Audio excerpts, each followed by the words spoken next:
야, 사람 쪽팔리게 할래? 최민재의 손이 아내 이가온의 머리채를 움켜잡았습니다. 순식간이었죠. 가온의 몸이 비틀거렸고 그녀는 남편에게 끌려가기 시작했어요. 우리 엄마가 너 같은 것 때문에 얼마나 창피당했는지 알아? 민재의 목소리는 차가웠습니다. 촌스러운 거 며느리 대접해줬더니 지금 내가 우스워? 가온의 시어머니가 비수 같은 말을 쏟아부었습니다. 아, 진짜 열받네. 민재는 멈추지 않았습니다. 복도 끝 비상계단 쪽으로 그녀를 끌고 갔어요. 가온의 입술이 파르르 떨렸지만 그녀는 소리 내지 않았습니다. 그 순간 가온은 깨달았습니다. 자신이 지난 3년간 믿었던 모든 것이 거짓이었다는 거리요.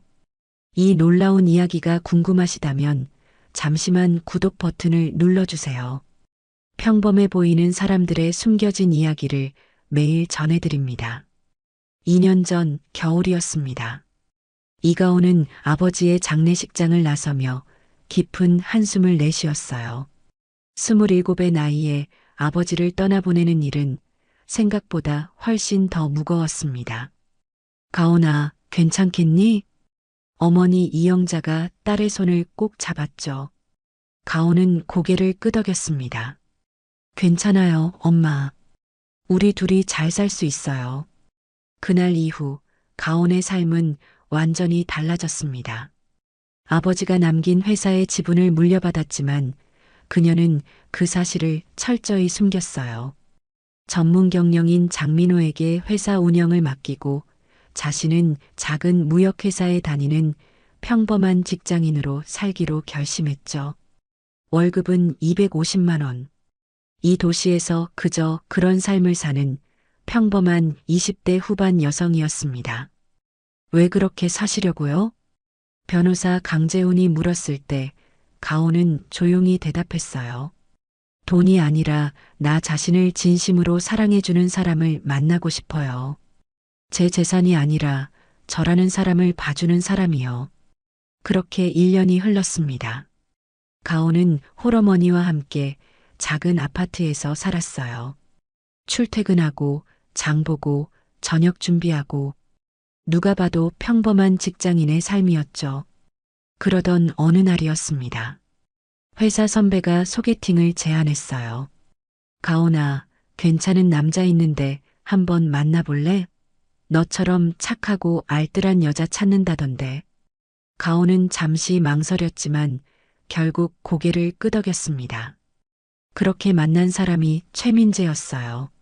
32살 작은 무역회사를 운영하는 사업가였죠. 첫 만남에서 민재는 환하게 웃으며 말했습니다. 전 화려한 여자보다는 소박하고 알뜰한 여자가 좋아요. 집안일도 잘하고 부모님께 효도할 줄 아는 그런 사람이요. 그 말이 가온의 마음을 움직였습니다. 이 사람은 다르구나. 민재는 데이트할 때마다 비싼 식당 대신 소박한 곳을 선택했고 선물도 화려하지 않았어요. 돈 쓰는 것보다 마음이 중요하죠. 그의 말 한마디 한마디가 진심처럼 들렸습니다. 석 달 후 민재가 청혼했어요. 가온 씨, 저랑 결혼해 주시겠어요? 평생 아껴주고 사랑할게요. 가온은 눈물을 흘리며 고개를 끄덕였습니다. 드디어 찾았다고 생각했어요. 자신을 있는 그대로 사랑해줄 사람을요. 결혼 준비는 소박하게 진행됐습니다. 민재의 어머니 한말자를 처음 만난 날 가온은 정중하게 인사했죠. 어머니, 잘 부탁드립니다. 한말자는 가온을 위아래로 훑어봤습니다. 홀어머니 밑에서 자랐다며? 그 말투에는 묘한 뉘앙스가 섞여 있었어요. 가온은 그냥 웃으며 대답했습니다. 네, 어머니. 어머니 한 분이십니다. 그래. 뭐, 딸이 효녀면 되는 거지. 한말자의 얼굴에는 만족스러운 미소가 번졌어요. 착하고 말 잘 들겠네. 그 표정을 가온은 보지 못했습니다. 결혼식은 조촐하게 치러졌어요. 하객도 많지 않았고 피로연도 간소했죠. 민재는 가온의 손을 꼭 잡으며 속삭였습니다. 당신 같은 아내를 만나서 정말 다행이에요. 가온은 행복했습니다. 신혼집은 민재가 구한 작은 아파트였어요. 가온은 퇴근 후 집안일을 하고 주말에는 시댁에 찾아가 인사를 드렸죠. 며느리가 참 부지런하네. 한말자는 겉으로는 칭찬했지만 그 눈빛은 차갑기만 했습니다. 시누이 최세영도 마찬가지였어요. 언니, 우리 오빠가 좋은 사람 만났네요. 집안일 다 하고. 말은 칭찬이었지만 어딘가 무시하는 듯한 톤이 섞여 있었죠. 가온은 그저 웃으며 넘겼습니다. 가족이니까 시간이 지나면 친해지겠지. 하지만 시간이 지날수록 뭔가 이상한 느낌이 들기 시작했어요. 민재는 집에서 가온에게 이렇게 말하곤 했습니다. 당신이 우리 엄마한테 잘해줘야 해. 며느리가 착하면 시댁도 편하잖아. 엄마가 뭐 좀 부탁하시면 그냥 들어줘. 우리 엄마는 원래 그래. 가온은 고개를 끄덕였어요. 착한 며느리가 되려고 노력했죠. 그러던 어느 날이었습니다. 한말자가 전화를 걸어왔어요. 가온아, 엄마가 곧 칠순인 거 알지? 아, 네 어머니. 알고 있습니다. 그럼 됐어. 며느리가 알아서 준비해야지. 가온은 잠시 멈칫했습니다. 어머니, 칠순 잔치 말씀이신가요? 그럼 뭐겠어? 며느리가 당연히 준비하는 거 아니야? 한말자의 목소리는 단호했습니다. 가온은 작게 대답했어요. 네, 알겠습니다. 전화를 끊고 나서 그녀는 민재에게 물었습니다. 여보, 어머니 칠순 잔치 우리가 준비해야 하나 봐요. 민재는 태블릿을 보며 대수롭지 않게 대답했죠. 응, 당연하지. 내가 알아서 해. 어느 정도 규모로 해야 할까요? 엄마가 원하는 대로 하면 되지. 물어보면 되잖아. 그의 목소리에는 무관심이 묻어났습니다. 가온은 가슴이 철렁했지만 애써 웃으며 고개를 끄덕였어요. 괜찮아. 내가 잘하면 돼. 하지만 그녀는 몰랐습니다.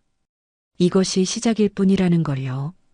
다음 날 가온은 시댁을 찾아갔습니다. 어머니, 칠순 잔치 어떻게 준비하면 될까요? 한말자는 소파에 기댄 채 말했어요. 당연히 제대로 해야지. 친척들이며 동창들 다 부를 거야. 몇 분 정도 오실까요? 글쎄, 30명쯤? 가온은 속으로 계산했어요. 30명이면 준비할 만하겠다고요. 하지만 한말자의 다음 말에 그 생각은 산산이 부서졌습니다. 장소는 그랜드 팰리스 호텔로 해. 5성급이니까 격식 있잖아. 5성급 호텔이요? 왜? 우리 며느리가 그것도 못 구해? 아닙니다. 알아보겠습니다. 음식은 한정식 풀코스, 케이크는 3단, 꽃장식 화려하게. 사진이랑 영상도 전문가 불러. 한말자는 쇼핑 목록 읽듯 술술 말했죠. 하객 선물도 품위 있게 준비하고 한복도 맞춰 입어야 해. 가온의 손이 빠르게 메모장을 채워갔습니다. 집으로 돌아와 견적을 알아보기 시작했을 때 가온은 숨이 막혔어요. 대관료 800만 원, 한정식 1인당 15만 원, 케이크 300, 꽃장식 200, 촬영비 400, 한복 200, 선물 300, 기타 잡비까지 합치면 최소 5천만 원. 그녀의 월급은 250만 원이었습니다. 20개월치가 한 번에 필요한 거였죠. 여보, 견적 나왔어. 5천만 원 정도. 전화 너머 민재가 답했어요. 그래, 내가 알아서 준비해. 나 혼자 어떻게 해. 당신 적금이랑 예금 있잖아. 깨면 되지. 민재의 목소리는 담담했습니다. 그건 우리 비상금인데. 엄마 칠순이 비상 아니고 뭐야? 며느리가 시어머니 칠순 챙기는 게 당연하잖아. 여보는? 나 회사 자금 돌리느라 바빠. 요즘 사정이 안 좋아서. 전화가 끊어졌어요.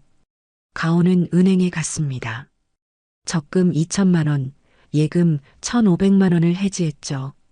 그래도 1,500만 원이 부족했어요. 어머니에게 전화할 수밖에 없었습니다. 엄마, 돈 좀 빌려줄 수 있어? 1,500만 원. 가온아, 무슨 일이야? 시어머니 칠순 잔치. 시댁에서는 안 도와줘? 가온은 대답할 수 없었습니다. 알았어. 보내줄게. 어머니의 목소리는 떨렸어요. 돈을 마련한 가온은 본격적으로 움직였습니다. 퇴근 후 호텔 오가고 주말마다 꽃집과 케이크 가게 돌아다녔죠. 한복 맞추고 선물 고르고 촬영팀 미팅했어요. 하루하루가 전쟁이었습니다. 더 힘든 건 한말자의 끊임없는 간섭이었죠. 꽃은 분홍색으로 바꿔. 흰색 싫어. 케이크 디자인 다시 잡아. 평범해. 사진사 다른 사람으로 해. 포트폴리오 별로야. 수정하고 다시 알아보고 또 바꾸는 일의 연속. 회사 일도 제대로 못하고 집안일도 뒷전이 됐어요. 민재는 짜증을 냈습니다. 집에 왔으면 밥이라도 차려놓지. 뭐 하느라 이 모양이야? 미안해. 잔치 준비하느라. 그래도 기본은 해야지. 가온은 부엌으로 들어가 라면을 끓였어요. 눈물이 흘러내렸지만 소리 내지 않았습니다. 어느 날 저녁 가온은 회사에서 쓰러졌습니다. 과로였죠. 병원 침대에서 민재에게 전화했어요. 여보, 나 병원이야. 쓰러져서. 괜찮아? 걱정하는 목소리에 가온은 안심했습니다. 응, 과로래. 며칠 쉬어야 한대. 그래, 푹 쉬어. 근데 민재가 멈췄어요. 잔치 준비는 괜찮은 거지? 2주일밖에 안 남았는데. 가온의 가슴이 철렁 내려앉았습니다. 응, 다행이다. 엄마가 오늘도 전화하셔서 물어보시던데. 제대로 준비되고 있지? 그래. 그럼 됐어. 나는 회사 일로 늦을 것 같으니까 먼저 자. 전화가 끊어졌어요. 창밖으로 비가 내리기 시작했습니다. 나는 대체 이 사람에게 뭐지? 사랑받는 아내가 아니라 편리한 도구 같았어요. 하지만 가온은 그 생각을 밀어냈습니다. 여보도 바쁜 거야. 다음 날 퇴원해서 다시 잔치 준비에 매달렸죠. 시누이 최세영도 전화를 걸어왔어요. 언니, 제 친구들도 몇 명 더 초대해도 되죠? 5명만요. 가온은 말을 잃었습니다. 추가 비용이 또 발생하는데. 그래. 고마워요. 역시 언니가 최고예요. 전화를 끊고 가온은 깊은 한숨을 내쉬었어요. 잔치날이 다가오고 있었습니다. 그날이 인생의 전환점이 될 줄 그녀는 몰랐죠. 드디어 칠순 잔치 당일이 밝았습니다. 가온은 새벽 5시에 일어났어요. 호텔에 7시까지 도착해야 했거든요. 민재는 여전히 잠들어 있었죠. 여보, 나 먼저 갈게. 응. 그는 뒤척이며 다시 잠에 빠졌습니다. 가온은 조용히 문을 닫고 나왔어요. 그랜드 팰리스 호텔 연회장. 이른 아침부터 가온은 꽃 장식을 확인하고 음식 세팅을 점검했습니다. 케이크가 제 시간에 도착했는지, 촬영팀은 준비됐는지, 모든 걸 혼자 챙겼어요. 며느리, 꽃 색깔이 어두운데? 한말자가 도착하자마자 지적했습니다. 분홍색으로 주문했는데요. 내가 보기엔 어두워. 조명 더 밝게 해. 가온은 직원을 불러 조명을 조정했어요. 시누이 최세영도 친구들과 나타났죠. 언니, 우와, 여기 대박이다. 사진 찍어도 되죠? 응, 찍어. 최세영과 친구들은 연회장 곳곳에서 셀카를 찍기 시작했습니다. 가온은 그 모습을 보며 쓴웃음을 지었어요. 하객들이 하나둘 도착하기 시작했습니다. 가온은 입구에서 인사를 했죠. 어서 오세요. 안으로 들어가시면 됩니다. 아이고, 며느리 고생 많았겠네. 아닙니다. 그런데 문제가 생겼어요. 예상 인원보다 훨씬 많은 사람들이 온 겁니다. 30명이라던 인원이 어느새 45명이 넘어가고 있었죠. 가온은 급하게 호텔 직원을 불렀습니다. 좌석이 부족할 것 같아요. 추가 가능할까요? 예약 인원을 초과하시면 추가 요금이 발생합니다. 얼마나요? 1인당 20만 원씩입니다. 가온의 얼굴이 창백해졌어요. 15명 추가면 300만 원. 그녀는 손이 떨렸지만 고개를 끄덕일 수밖에 없었죠. 알겠습니다. 추가해 주세요. 잔치가 시작됐습니다. 한말자는 화려한 한복을 입고 상석에 앉았어요. 하객들이 축하 인사를 건넸고 음식이 나오기 시작했습니다. 가온은 계속 이곳저곳을 뛰어다녔어요. 음식이 모자라지 않는지, 하객들이 불편한 건 없는지, 식사도 제대로 못했죠. 그때였습니다. 케이크가 도착했는데 디자인이 주문한 것과 달랐던 거예요. 이거 3단이 아니라 2단인데요? 케이크 업체 직원이 난처한 얼굴로 말했어요. 죄송합니다. 실수가 있었나 봅니다. 지금 어떡하죠? 잔치가 진행 중인데. 가온은 머리가 하얘졌습니다. 한말자가 이걸 보면 난리가 날 게 뻔했으니까요. 일단 이걸로 하겠습니다. 그녀는 최대한 케이크를 뒤쪽에 배치했어요. 하지만 숨길 순 없었죠. 어머, 케이크가 왜 이래? 한말자의 날카로운 목소리가 울려 퍼졌습니다. 어머니, 죄송합니다. 업체에서 실수? 그걸 확인 안 한 내가 문제지. 하객들이 일제히 이쪽을 바라봤어요. 가온의 얼굴이 빨개졌죠. 정말 죄송합니다. 됐어. 사진이나 빨리 찍자. 한말자는 불쾌한 표정으로 자리에서 일어났습니다. 사진 촬영이 진행됐고 영상 메시지도 녹화됐어요. 가온은 그 시간 동안 계속 미안하다는 말만 되풀이했습니다. 그리고 마지막 순간이 왔어요. 계산할 시간이었죠. 호텔 직원이 청구서를 가져왔습니다. 총 5,800만 원입니다. 네. 가온의 목소리가 떨렸어요. 추가 인원 300만 원, 그리고 음료 추가 주문분 500만 원이 포함됐습니다. 5,800만 원. 준비한 돈은 5천만 원이었어요. 800만 원이 부족했죠. 가온은 급하게 지갑에서 카드를 꺼냈습니다. 카드로 할게요. 카드를 긋는 순간 빅 마이너스 거절 소리가 났어요. 죄송합니다. 한도 초과네요. 가온의 손이 파르르 떨렸습니다. 주변 하객 몇 명이 이 광경을 보고 있었어요. 잠깐만요. 다른 카드로. 두 번째 카드. 역시 거절됐죠. 고객님, 다른 결제 수단이 있으신가요? 직원의 목소리는 점점 냉랭해졌습니다. 가온은 식은땀이 흘렀어요. 어떡하지? 어떻게? 그때 한말자가 다가왔습니다. 뭐 하는 거야? 왜 계산이 안 돼? 어머니, 죄송합니다. 카드가 뭐? 준비도 제대로 안 하고 온 거야? 한말자의 목소리가 커졌어요.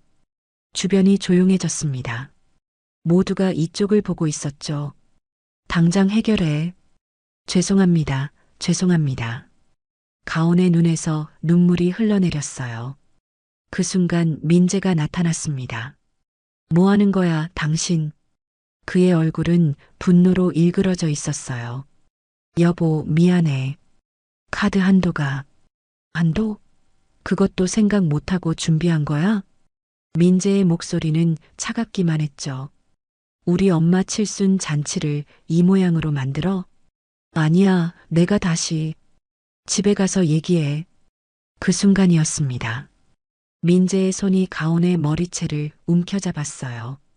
이 망신을. 가온의 몸이 비틀거렸죠. 그는 그녀를 복도로 끌고 갔습니다. 하객들의 놀란 표정들, 최세영과 친구들의 충격에 찬 얼굴들, 한말자의 차갑게 식은 눈빛, 모든 게 슬로우 모션처럼 지나갔어요.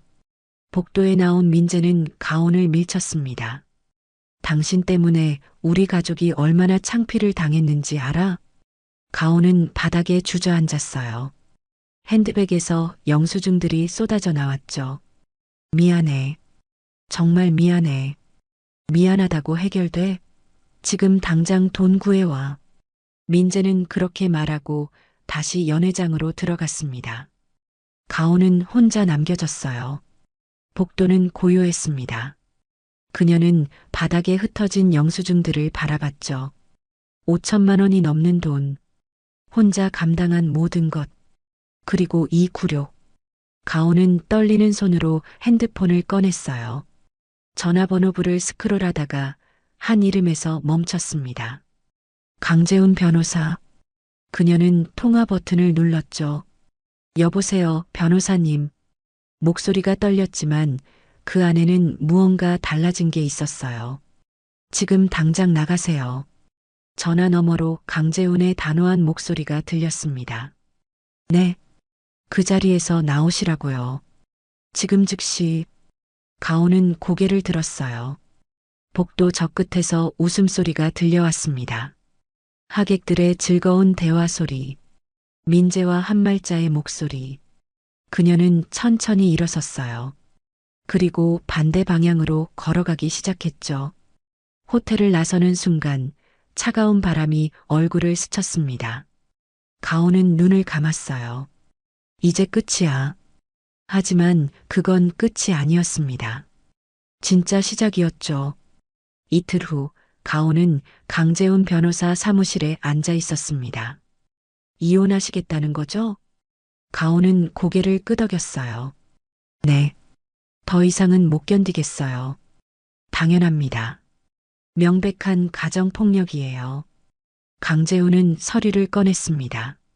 그런데 이혼 전에 먼저 해야 할 일이 있습니다. 무슨 일이요? 사장님의 정체를 회수하셔야 합니다.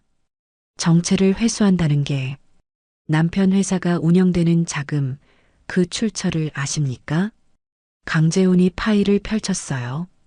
사장님 회사의 자회사가 남편 회사에 투자한 금액이 20억 원입니다. 20억? 가온의 눈이 커졌습니다. 3년 전 결혼 직후에 투자됐어요. 그럼 여보 회사가 사장님 돈으로 돌아가는 겁니다. 강재훈의 목소리는 차분했죠. 그리고 남편 회사 빌딩도 사장님 소유예요. 가온은 말을 잃었습니다. 계약 위반 시 즉시 해지 가능합니다. 가정폭력은 명백한 위반이죠. 강재훈이 또 다른 서류를 꺼냈어요. 그리고 이건 더 심각합니다. 사장님 명의로 대출이 5건, 총액 5억 원. 네, 저는 대출 받은 적이 없는데요. 도장 도용입니다. 명백한 사기죄예요. 통장 사본이 보였습니다. 이 돈은 모두 남편 회사로 들어갔어요. 가온의 손이 떨렸어요. 그럼 여보가 나를 이용한 겁니다. 처음부터요. 가온의 눈에서 눈물이 흘러내렸습니다. 하지만 이번엔 달랐어요. 분노였죠. 어떻게 해야 하죠? 투자금을 회수합니다. 정당한 권리예요. 강재훈이 펜을 꺼냈습니다. 그 다음 빌딩 임대차를 해지하고 사기죄로 고소합니다. 그럼 여보 회사는 붕괴됩니다. 가온은 한참을 생각했어요. 호텔 복도에서 머리채를 잡히던 순간 차갑게 돌아선 남편, 혼자 감당한 5천만 원, 3년간 당한 모든 멸시, 하겠습니다. 모두 진행해 주세요.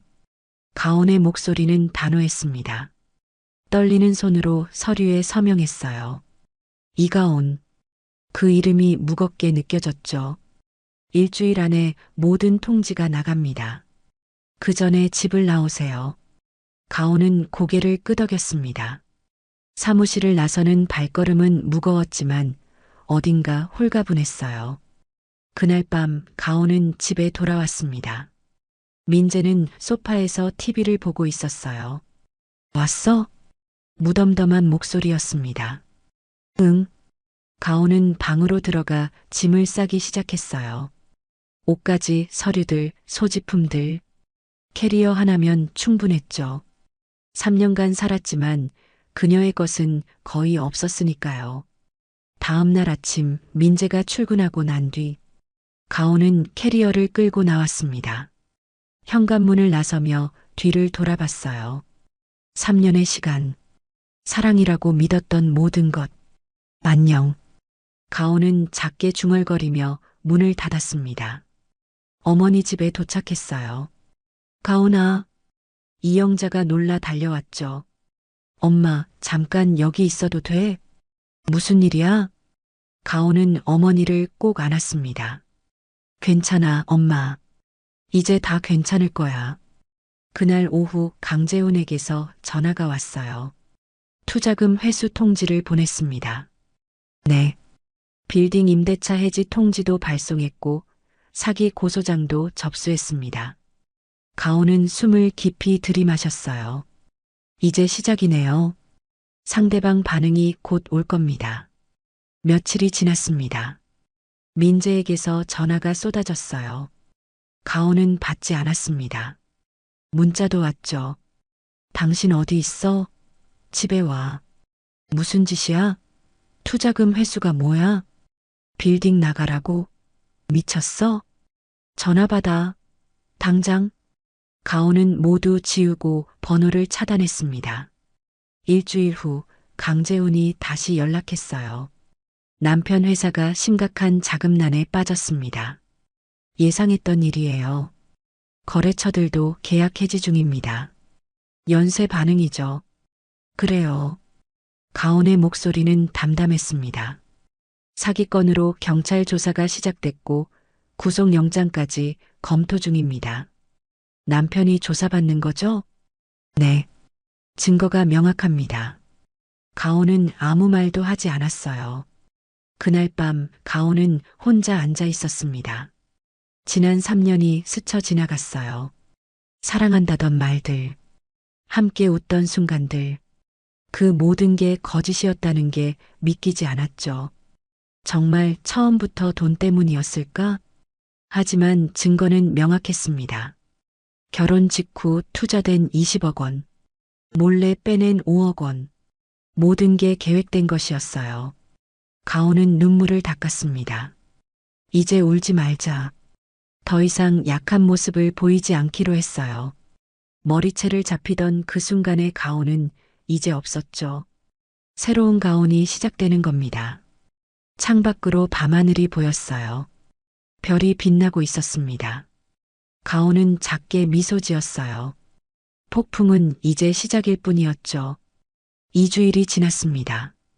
강재훈이 다시 가온을 찾아왔어요. 사장님, 이제 말씀드려야 할 것 같습니다. 무슨 말이요? 사장님의 진짜 정체에 대해서요. 가온은 잠시 침묵했습니다. 꼭 밝혀야 하나요? 네. 이제는 숨길 수 없습니다. 강재훈이 파일을 펼쳤어요. 사장님, 아버님이 남기신 회사 기억하시죠? 네. 그 회사의 현재 규모입니다. 서류에는 놀라운 숫자들이 적혀 있었어요. 자산 가치 수천억 원, 연 매출 수백억 원. 그리고 가온은 그 모든 것의 지배주주였습니다. 전문 경영인 장민호 이사께서도 오셨습니다. 문이 열리고 장민호가 들어왔어요. 사장님, 오랜만입니다. 장민호는 정중하게 인사했죠. 이사님, 사장님께서 숨고 싶으셨던 이유 충분히 이해합니다. 하지만 이제는 나서셔야 할 때입니다. 장민호가 또 다른 서류를 꺼냈습니다. 남편분 회사는 이미 심각한 상태입니다. 투자금 회수로 자금줄이 끊겼고 빌딩에서 퇴거 통보를 받았죠. 거래처들은요? 거의 모두 계약을 해지했습니다. 사장님 계열사들이 먼저 손을 떼자 다른 곳들도 따라했어요. 가온은 숨을 들이마셨습니다. 그 정도인가요? 네. 그리고 사기 혐의로 검찰 조사가 시작됐습니다. 강재훈이 끼어들었어요. 구속영장이 발부됐습니다. 조만간 체포될 겁니다. 가온은 창밖을 바라봤어요. 3년 전 그날 소박한 아내를 찾아요. 그 말을 믿었던 자신이 떠올랐죠. 사장님, 장민호가 조용히 말했습니다. 이제 당당하게 나서셔도 됩니다. 숨을 필요가 없어요. 그래야 할까요? 네. 사장님은 충분히 강한 분입니다. 가온은 고개를 끄덕였어요. 알겠습니다. 준비하죠. 며칠 후 가온은 회사를 방문했습니다. 3년 만이었어요. 직원들이 놀란 표정으로 그녀를 맞이했죠. 사장님, 오랜만입니다. 가온은 담담하게 인사했습니다. 회의실로 들어가자 임원들이 기다리고 있었어요. 사장님, 복귀하시는 겁니까? 아니요. 복귀는 아닙니다. 가온이 자리에 앉았어요. 다만 제 권리를 행사하려고 합니다. 무슨 권리 말씀이신가요? 최민재 씨 회사에 대한 모든 지원을 중단합니다. 투자금은 이미 회수했고 앞으로 어떤 협력도 하지 않습니다. 임원들이 고개를 끄덕였어요. 그리고 관련 거래처들에게도 통보하세요. 우리와 거래를 원한다면 저 회사와는 손을 끊으라고요. 알겠습니다. 장민호가 미소를 지었습니다. 역시 사장님이십니다. 그날 저녁 민재에게서 전화가 왔어요. 차단했던 번호였지만 다른 번호로 걸어온 거였죠. 가온은 전화를 받았습니다. 여보세요. 당신이야? 민재의 목소리는 떨리고 있었어요. 네, 저예요. 대체 무슨 짓이야? 내 회사가 망하게 생겼어. 당연하죠. 제 돈으로 돌아가던 회사니까요. 가온의 목소리는 차가웠습니다. 뭐? 내 돈? 네. 제 회사가 투자한 20억 원, 몰래 빼낸 5억 원. 모두 제 돈이었어요. 그게 무슨, 모르셨어요? 당신 아내가 누군지? 민재는 말을 잇지 못했어요. 저는 이가온입니다. 가온그룹의 지배주주죠. 뭐라고? 3년 전 당신이 만난 평범한 직장인, 그건 제가 꾸민 모습이었어요. 진짜 저를 사랑해줄 사람을 찾고 싶었거든요. 전화 너머로 민재의 거친 숨소리가 들렸습니다. 하지만 당신은 처음부터 돈이 목적이었죠. 사랑은 없었어요. 아니야, 나는. 됐어요. 이제 끝이에요. 가온이 말을 끊었습니다. 경찰이 곧 갈 거예요. 사기죄로요. 가온아, 제발. 안녕히 계세요. 전화를 끊었어요. 가온은 핸드폰을 내려놓고 깊은 숨을 쉬었습니다. 이제 진짜 끝이야. 이틀 후 뉴스가 나왔습니다.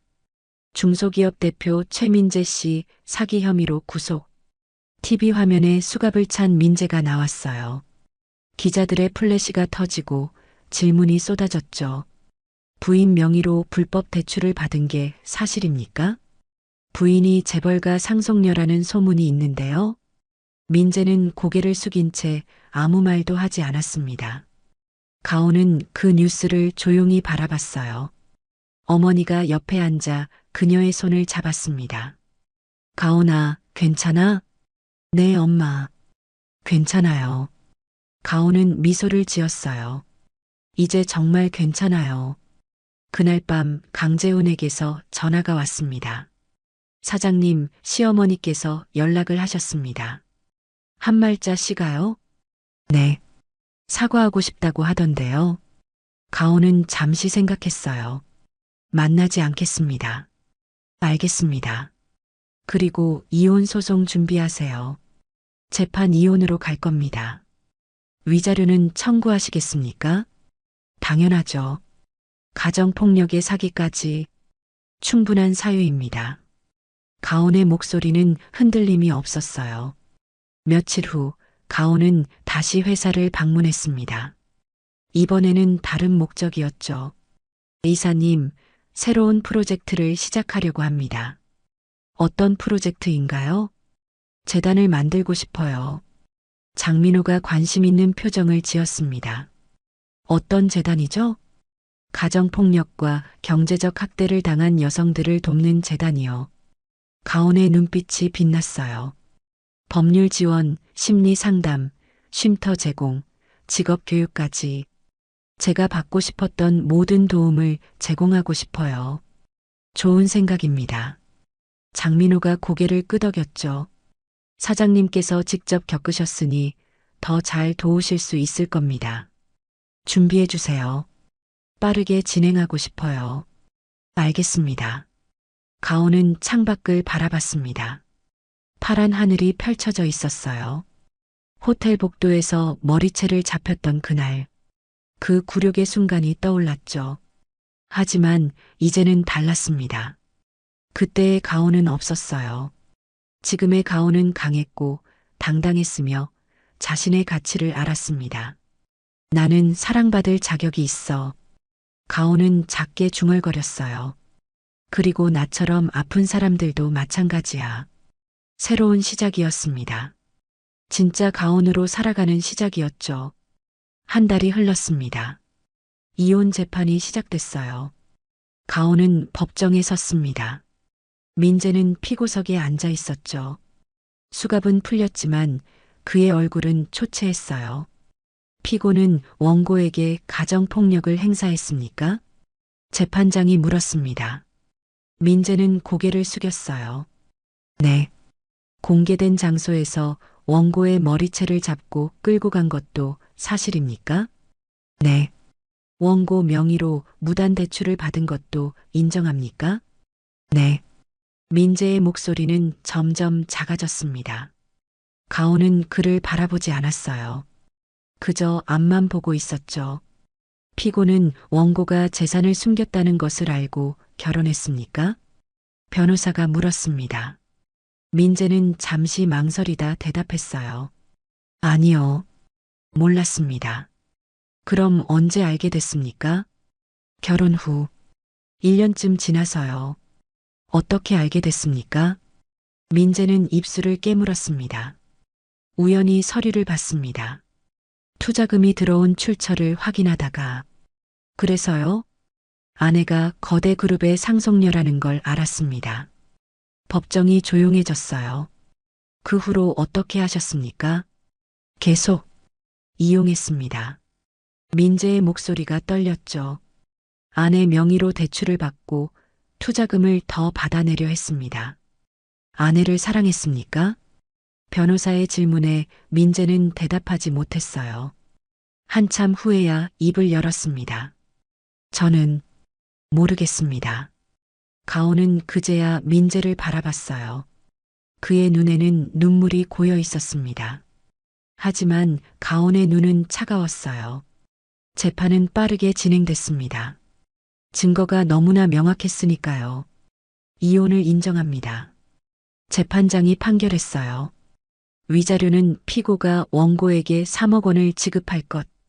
재산 분할은 원고가 혼인 중 취득한 재산이 없으므로 인정하지 않습니다. 망치 소리가 울렸습니다. 가온은 법정을 나섰어요. 강재훈이 옆에서 말했습니다. 축하드립니다, 사장님. 고마워요, 변호사님. 이제 정말 자유로우십니다.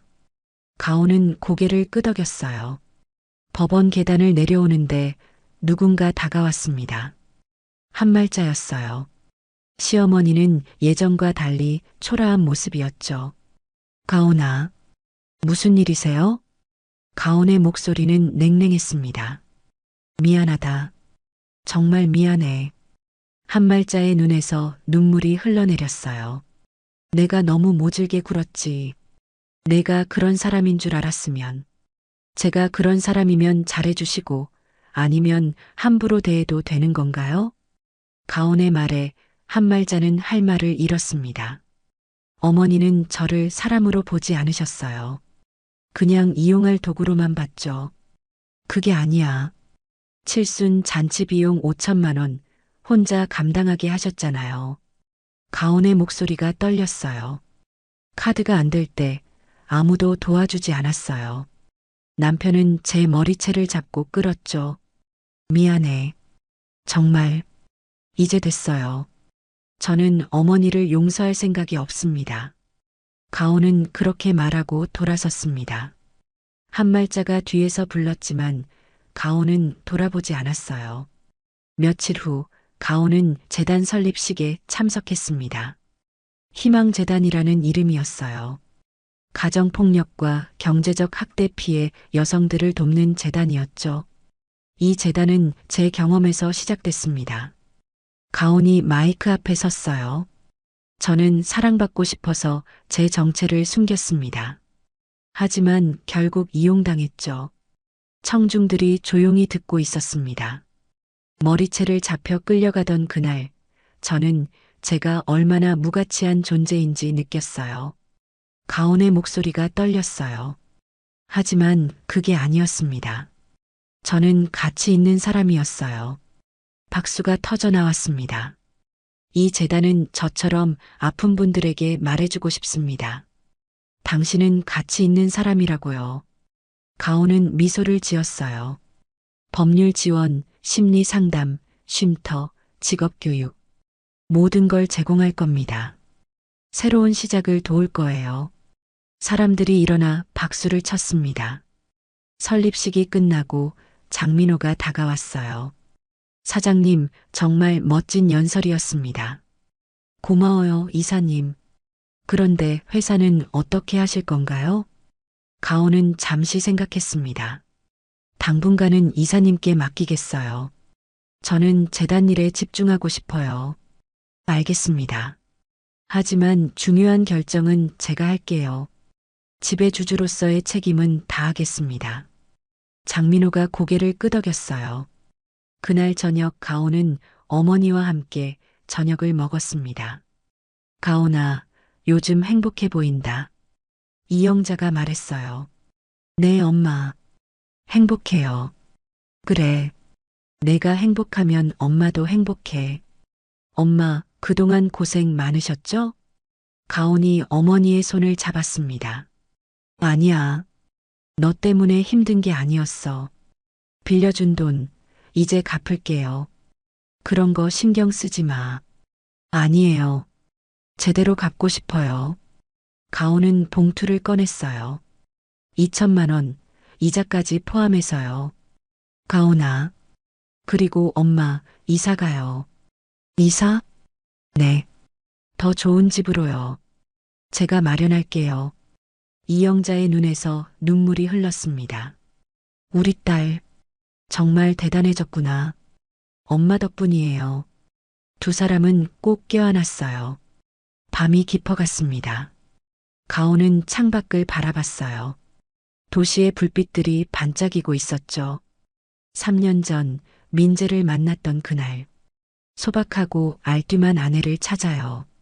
그 말을 믿었던 자신이 떠올랐습니다. 하지만 이제는 달랐어요. 그 경험이 그녀를 더 강하게 만들었죠. 핸드폰이 울렸습니다. 모르는 번호였어요. 여보세요? 가온 씨입니까?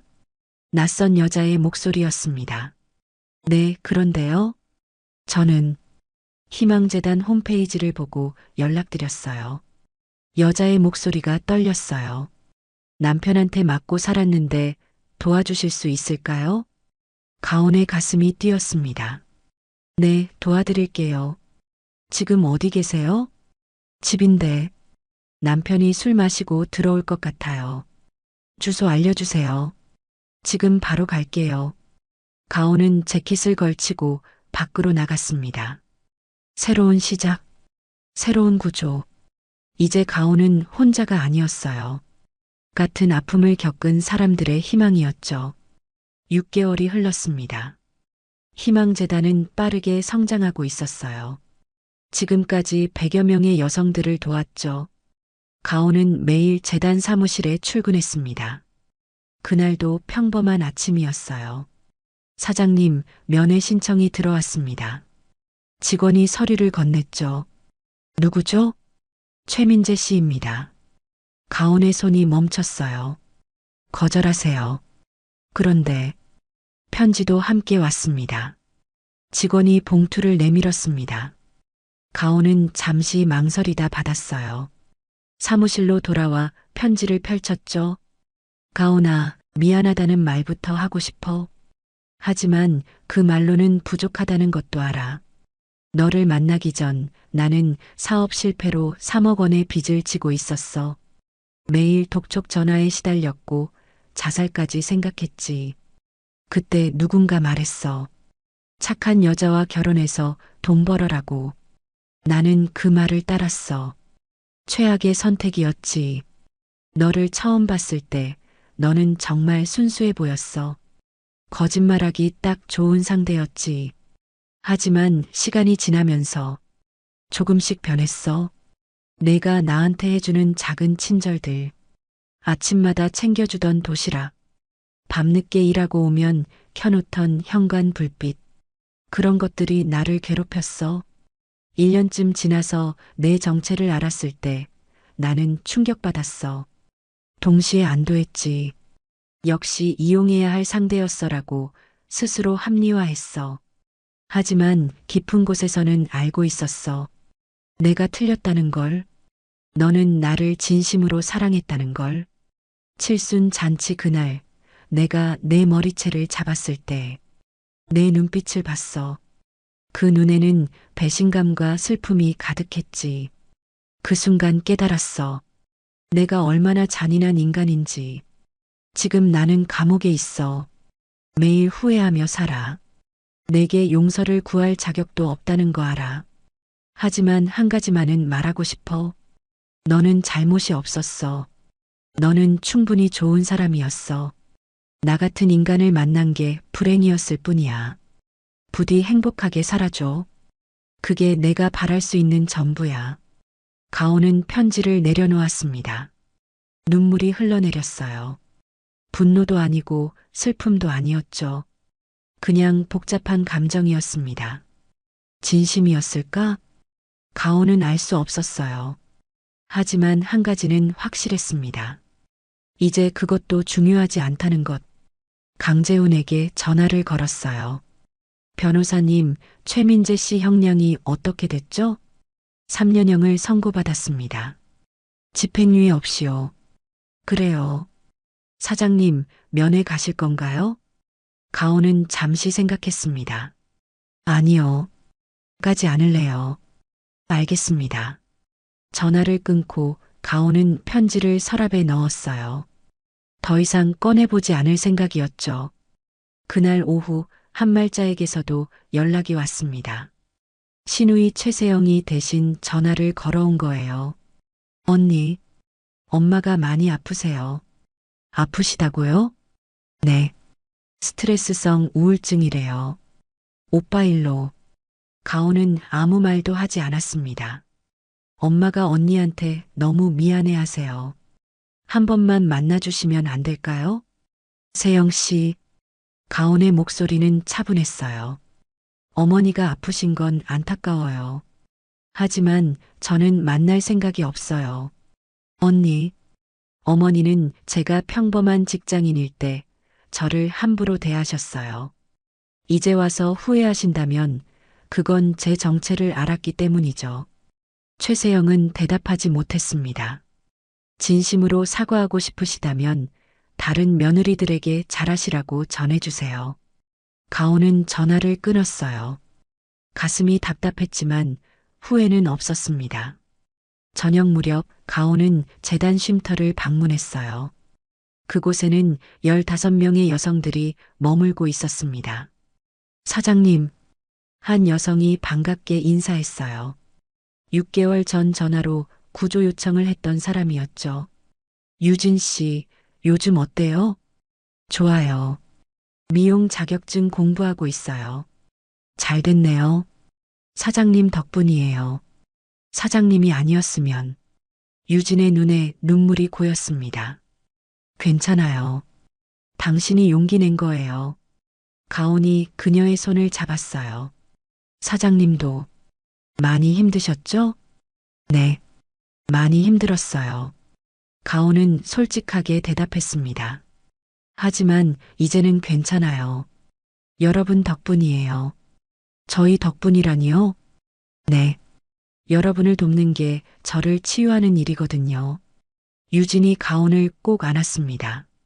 다른 여성들도 다가와 함께 안았어요. 고마워요, 사장님. 우리 모두 힘내요. 가온은 그들과 함께 저녁을 먹었습니다. 웃음소리가 쉼터에 가득했어요. 밤이 되어 집으로 돌아오는 길. 가온은 차 안에서 생각했어요. 민재는 왜 그런 선택을 했을까? 빚 때문이었다고 했죠. 하지만 그게 전부였을까요? 가온은 알 수 없었습니다. 사람의 마음은 복잡하니까요. 어쩌면 그도 피해자였을지 몰라. 가온은 작게 중얼거렸어요. 잘못된 조언을 들은 나약한 사람. 하지만 그렇다고 용서할 순 없었습니다. 선택은 그가 한 것이니까요. 집에 도착해 현관문을 열었어요. 따뜻한 불빛이 그녀를 맞이했죠. 어머니가 거실에서 TV를 보고 있었습니다. 왔니, 가온아? 네, 엄마. 저녁은 먹었어? 응, 쉼터에서 먹었어. 가온은 어머니 옆에 앉았어요. 엄마, 나 오늘 민재한테 편지 받았어. 그래. 뭐라고 쓰여 있던데? 미안하다고. 그리고 자기도 힘들었다고. 이영자는 딸의 손을 잡았습니다. 넌 어떻게 생각해? 모르겠어. 복잡해. 그럴 수 있지. 하지만 한 가지는 확실해. 이제 나는 괜찮다는 거. 가온은 미소를 지었어요. 그 사람 때문에 내 인생이 멈추지 않아.